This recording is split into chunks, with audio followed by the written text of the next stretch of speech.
सुन्दरि माधवि चन्द्र सहोदरि हेममयि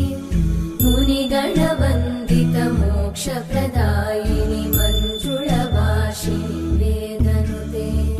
पङ्कजवासिनि देव सुपूजित सद्गुणवर्षिणि शान्तियुते जय जय हे मधुसूदन कामिनि आदिलक्ष्मि जय पालय माम्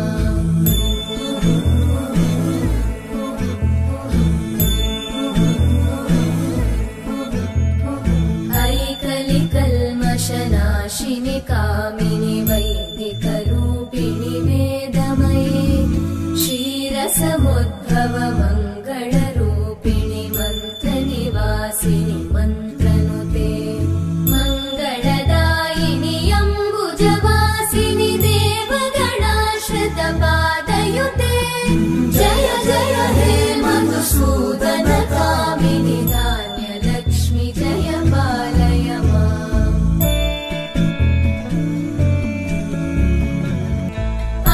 ऐकगवाहिनि मोहिनि चक्रिणि रागविवर्धिनि ज्ञानमये गुणगणवारिधि लोकहितैषिणि सप्तस्वरवरगाननुते सकलसुरासुरदेव मुनीश्वर मानववन्दित पादयुते जय जय हे मधुसूदन कामिनि सन्तानलक्ष्मि पालय माम्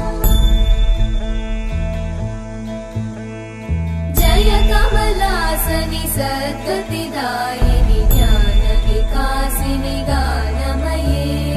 अनुदिनमर्चित कुङ्कुमधूसरभूषित वासित वाद्यनुते कनकधरा स्तुति वैभव वन्दित शङ्कर देशिक मान्यपते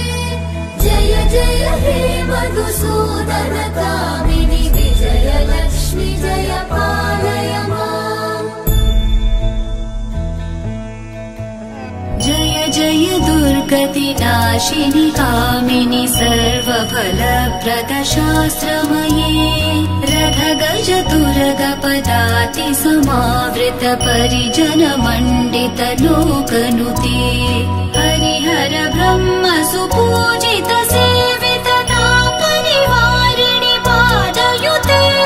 जय जय हे मधुसूदन कामिनि गजलक्ष्मी जय पालय माम् प्रणत सुरेश्वरि भारति भार्गवि शोकविनाशिनि रत्नमये मणिमय भूषित कर्ण विभूषण शान्ति समावृत हास्य मुखे नवनिधिदायिनि कलिमलहारिणि कामित फलप्रद हस्तयुते